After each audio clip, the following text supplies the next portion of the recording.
ભારતની renewable energy ક્ષેત્રની અગ્રણી કંપની કેપી ગ્રુપ હવે આંતરરાષ્ટ્રીય સ્તરે પોતાનો ડંકો વગાડશે। ભરૂચના માતરની આ કંપની અને બોત્સવાના સરકાર વચ્ચે 36,000 કરોડ રૂપિયાના એમઓયુ થયા। રાષ્ટ્રપતિ દ્રૌપદી મુર્મુની બોત્સવાના મુલાકાત બાદ આ એક મોટું અને નિર્ણાયક પગલું। આ સમજૂતી હેઠળ કેપી ગ્રુપ બોત્સવાનામાં 5 ગીગાવોટ ક્ષમતાના સોલર, વિન્ડ અને હાઇબ્રિડ પાવર પ્લાન્ટ સ્થાપિત કરશે। આ પ્રોજેક્ટમાં કરોડો રૂપિયાનું જંગી રોકાણ કરાશે। આ કરારથી બોત્સવાનાને વર્ષ 2030 સુધીમાં નેટ ઝીરો દેશ બનાવવામાં મદદ મળશે। આ પ્રોજેક્ટમાં ગ્રીડ સ્થિરતા માટે અત્યાધુનિક બેટરી સ્ટોરેજ સિસ્ટમ અને ટ્રાન્સમિશન ઇન્ફ્રાસ્ટ્રક્ચરનો પણ સમાવેશ થાય છે। કેપી ગ્રુપની આ સિદ્ધિથી ગુજરાત અને ભારતનું નામ વૈશ્વિક ઉર્જા નકશા પર વધુ મજબૂત બન્યું છે।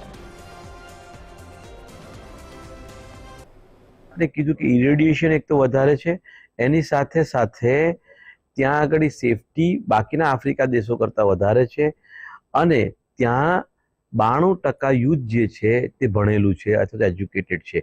આ બધી વસ્તુઓથી અમને ઇકોસિસ્ટમ પણ મળી જાય છે, સેફટી પણ મળી જાય છે અને ત્યાં આગળ જમીન એટલી બધી છે કે જે જમીનનો આપણે ઉપયોગ કરી શકીએ। આપણા ગુજરાત કરતાં 3 ગણી મોટી જમીન છે।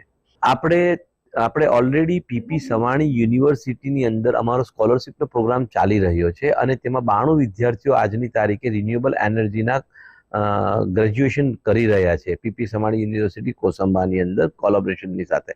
એની અંદર જ અમે લોકોએ એમના 30 બાળકોને અહીંયા આગળ ગ્રેજ્યુએટ કરવા માટેની ઓફર કરી છે જે સ્વીકારાઈ છે અને સ્કોલરશિપ કેપી ગ્રુપ તરફથી હશે।